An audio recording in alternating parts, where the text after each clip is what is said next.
दोस्तों मैं तो गाड़ी से उतर के थोड़ा सा पैदल जा रहा हूँ, क्योंकि ये रास्ता इस तरीके का नहीं है कि यहाँ पर बाइक से दो लोगों से ऊपर चढ़ा जाए। खुद ही आप रास्ता देख सकते हो कि इस तरीके का रास्ता है पूरा, और यहाँ से अगर कोई गलती से नीचे गिर गया तो वो सीधा नदी में जाके मिलेगा। तो बहुत ही ज़्यादा रिस्की मामला है अगर आप बाइक से आते हैं।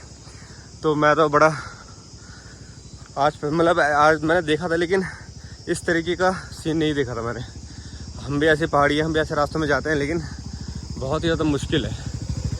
नहीं तुम चलते रहो, आगे सीधे सीधाई भी मिलते हैं, तुम चलो।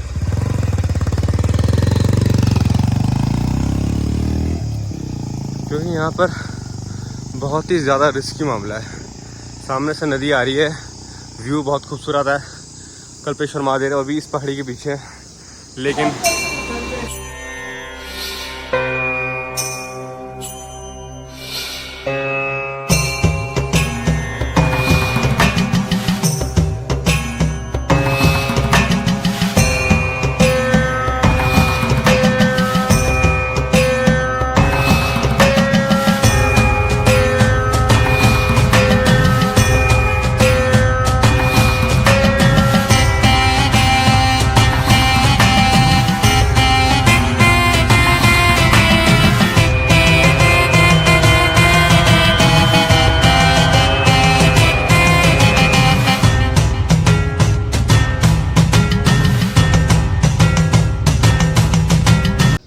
हेलो दोस्तों, स्वागत है आपका इसके मिस्टिक ब्लॉग्स में। आज की हमारी तैयारी हो रही है कल्पेश्वर महादेव की तरफ, जो कि आखिरी पंच केदार माना जाता है और जहां पर भगवान शिव की जटाओं के दर्शन होते हैं।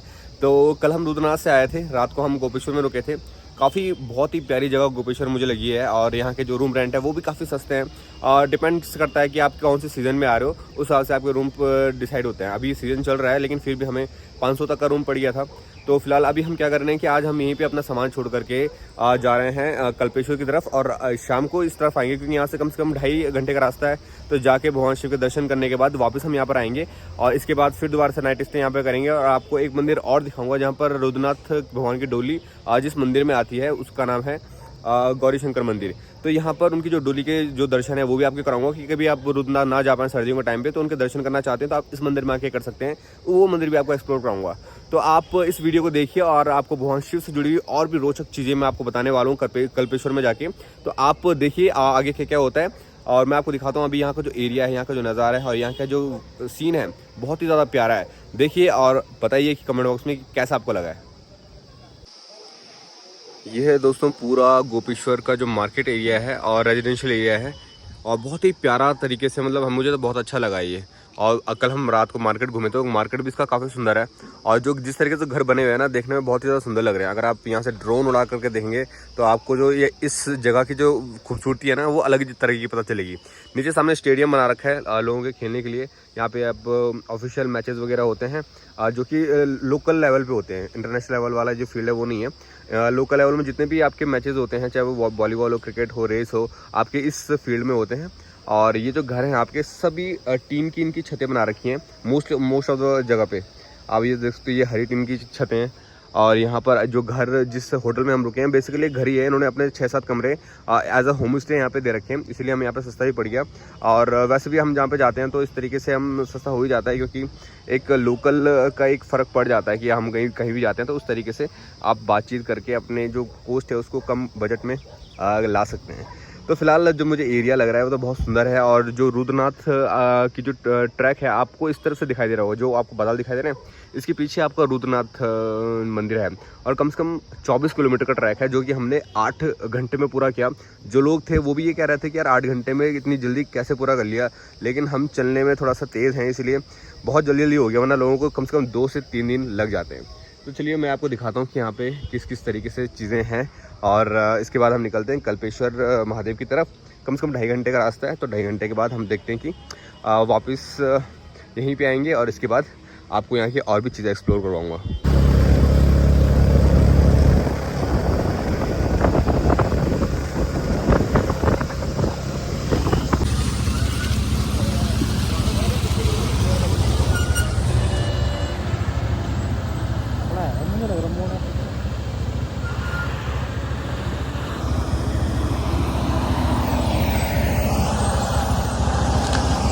ये है दोस्तों कल्पेश्वर महादेव जाने का रास्ता बहुत ही ज़्यादा कच्चा और बहुत ही ज़्यादा उबड़ खाबड़ है, और यहाँ पर बिल्कुल बहुत ही ज़्यादा रिस्की मामला है।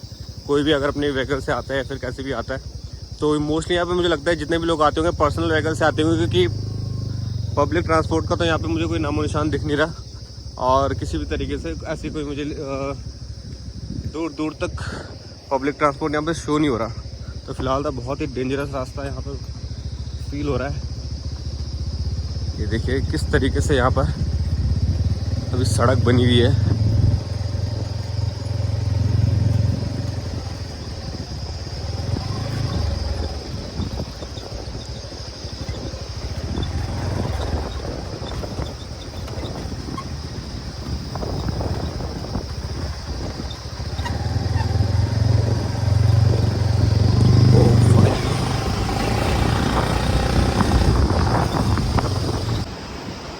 मैं हूँ इस वक्त हेलंग घाटी में, और ये वो पुल है जो हेलंग को यहाँ जो जोशीमठ से आने वाले लोगों को कल्पेश्वर के मार्ग में जोड़ता है।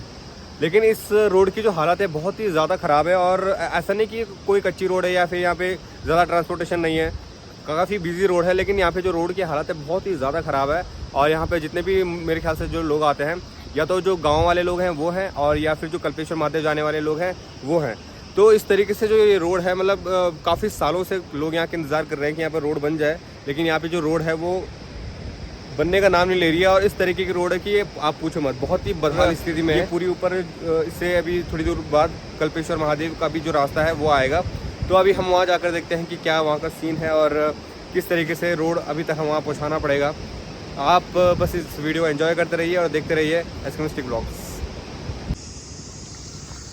दोस्तों मैं तो गाड़ी से उतर के थोड़ा सा पैदल जा रहा हूँ, क्योंकि ये रास्ता इस तरीके का नहीं है कि यहाँ पर बाइक से 2 लोगों से ऊपर चढ़ा जाए। खुद ही आप रास्ता देख सकते हो कि इस तरीके का रास्ता है पूरा, और यहाँ से अगर कोई गलती से नीचे गिर गया तो वो सीधा नदी में जाके मिलेगा। तो बहुत ही ज़्यादा रिस्की मामला है अगर आप बाइक से आते हैं। तो मैं तो बड़ा आज मैंने देखा था, लेकिन इस तरीके का सीन नहीं देखा था मैंने। हम भी ऐसी पहाड़ी है, हम भी ऐसे रास्तों में जाते हैं, लेकिन बहुत ही ज़्यादा मुश्किल है। नहीं तुम चलते रहो, आगे सीधे सीधाई भी मिलते हैं, तुम चलो।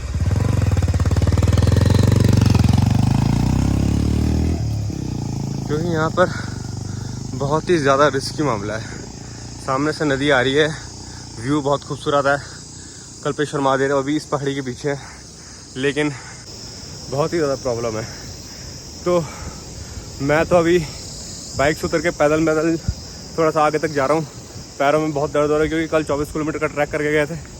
पैदल चलने की तो हालत नहीं है, लेकिन चलना पड़ेगा, रिस्की मामला है, जान का खतरा है। तो लंगड़ाते थोड़ा सीधा ही रास्ते तक जाएंगे, और उसके बाद दर्शन करेंगे कल्पेश्वर महादेव के। कितना दूर है भाई, कितना दूर होगा अभी? 6-7 किलोमीटर। हमारी तो इतने में हालत ख़राब हो गई है, अभी 6-7 किलोमीटर तक और चलना है। अब तो भगवान शिव मालिक है हमारे।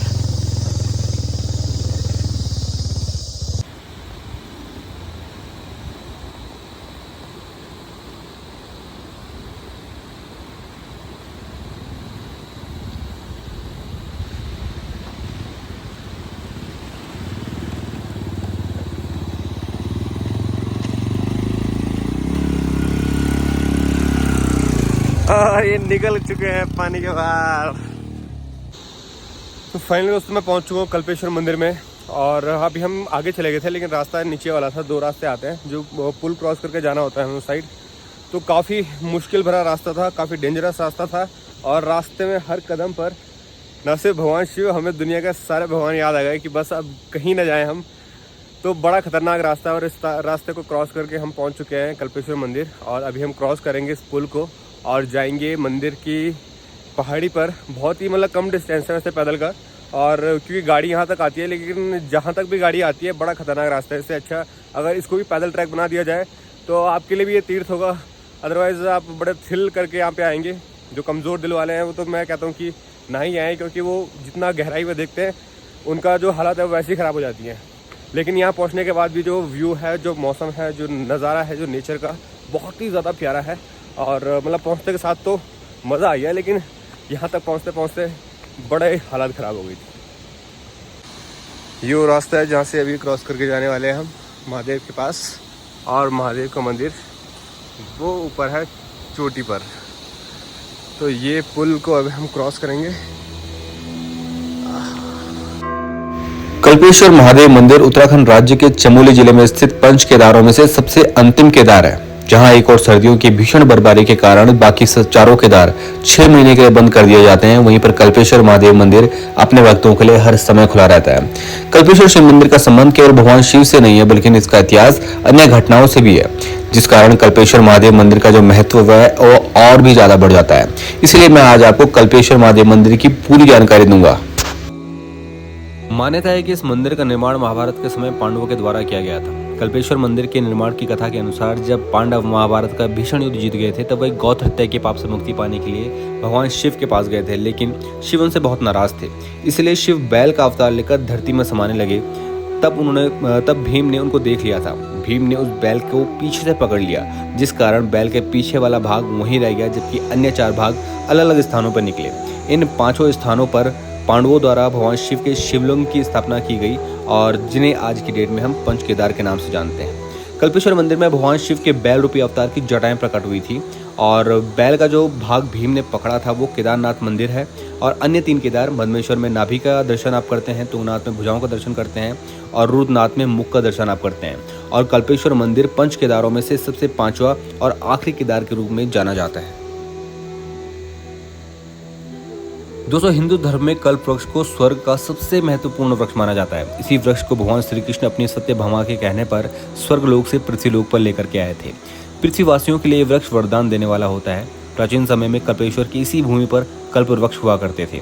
मान्यता है कि महान ऋषि दुर्वासा ने इसी जगह पर कल्प वृक्ष के नीचे बैठकर बहुत समय तक ध्यान लगाया था और तपस्या की थी। तभी से इस स्थल को कल्पेश्वर के नाम से जाना जाने लगा। और कल्पेश्वर से जुड़ी हुई बहुत सारी कहानियां हैं। यहाँ पर ऋषि दुर्वासा के अलावा देवराज इंद्र ने भी बैठकर तपस्या की थी। साथ ही साथ अन्य ऋषि मुनियों की ये तपोभूमि रही है। ऋषि दुर्वासा के यहाँ पर स्वर्ग की अप्सराएं उर्वशी को भी बनाया गया था, और असुरों के अत्याचार से तंग आकर देवी देवताओं ने यहाँ पर भगवान शिव की स्तुति की थी। और ये भी कहते हैं कि यहाँ पर भगवान शिव ने समुद्र मंथन की योजना बनाई थी। तो दोस्तों, बहुत सारी कहानियाँ यहाँ पर जुड़ी हुई हैं, जो कि कल्पेश्वर को आपको अपने करीब लेकर के आती हैं। दोस्तों, हमने पंच केदारों में से आखिरी केदार कल्पेश्वर महादेव की जो यात्रा है वो पूरी कर ली है, और पूरा दर्शन पाके यहाँ का जो माहौल है बहुत ही ज़्यादा शांत, बहुत ही ज़्यादा अद्भुत वातावरण है। और यहाँ पर पहुँचने के बाद ना मन को इतनी शांति मिल रही है कि आप पूछिए मत।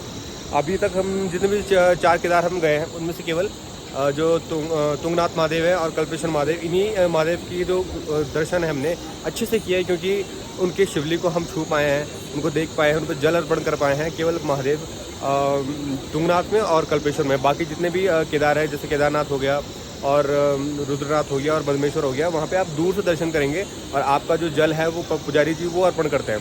लेकिन यहाँ पर हमने अच्छे से उनको छू करके और उनके अच्छे से दर्शन किए हैं। और आप जब आएंगे तो आपको यहाँ का जो वातावरण है ना, बहुत ही अद्भुत और बहुत ही अलौकिक लगेगा। अपने आप ही आपको देखने के बाद मज़ा आ जाएगा। दोस्तों, भगवान शिव के इस द्वार पर आना किसी आम आदमी की बस की बात नहीं है। जब भगवान शिव का बुलावा आता है ना, तभी आप भगवान शिव के द्वार तक जा पाते हैं। और भगवान शिव के जितने भी धाम है वो अपने आप में इतने अलौकिक है। भगवान शिव ने इतनी ऐसी ऐसी जगहों पर दर्शन दिए कि वो एक आम आदमी के सोच से भी पर है। जब आप उन जगहों पर जाते हो, उन जगहों को देखते हो, उन जगहों को फील करते हो ना, तब आपको भगवान शिव की जो उपस्थिति है वो आपको महसूस होती है। और जब आप ऐसी जगहों पर आते हो, आपके लिए भले ये एक ट्रैकिंग डेस्टिनेशन हो सकती होगी, लेकिन जो श्रद्धालु हैं वो यहाँ पर आते हैं, भगवान शिव के दर्शन करते हैं और उनको धन्य पाकर धन्य हो जाते हैं। तो ऐसी मतलब भगवान शिव के बारे में जितना कहा जाए उतना कम है। भगवान शिव के बारे में जितनी बातें की जाए उतनी कम है, क्योंकि भगवान शिव अपने आप में एक अद्भुत एक बोलते ना अद्भुत शक्ति है। और उस शक्ति के बारे में बात करना हम आम आदमी के इंसान की बस की बात नहीं है। तो बस आप केवल भगवान शिव से जुड़ सकते हो, भगवान शिव के बारे में जान सकते हो, उनकी कहानियों को पहचान सकते हो, उनकी मान्यताओं को जान सकते हो, और आप उन तक उनकी जो कहानियाँ उनसे जुड़ने की कोशिश कर सकते हो। तो आप जितना हो सके इस वीडियो को शेयर कीजिए, और आने वाले समय में आपको भगवान शिव की ऐसे ही अलौकिक, अद्भुत और अविस्मरणीय जगहों से परिचित करवाते रहेंगे। तब तक आप इस चैनल को सब्सक्राइब कर सकते हैं, वीडियो को लाइक कर सकते हैं। और अपने दोस्तों के साथ इस चैनल को शेयर कर सकते हैं ताकि उनको भी भगवान शिव के बारे में पता चले और उनकी मान्यताओं से वो रूबरू हों। तो फिलहाल हम निकल चुके हैं अपने घर के लिए। आप भी बने रहिए हमारे इस चैनल में, बेल आइकन को हिट कर दीजिए ताकि आपको आने वाली जितनी भी वीडियोस हैं लगातार मिलती रहे।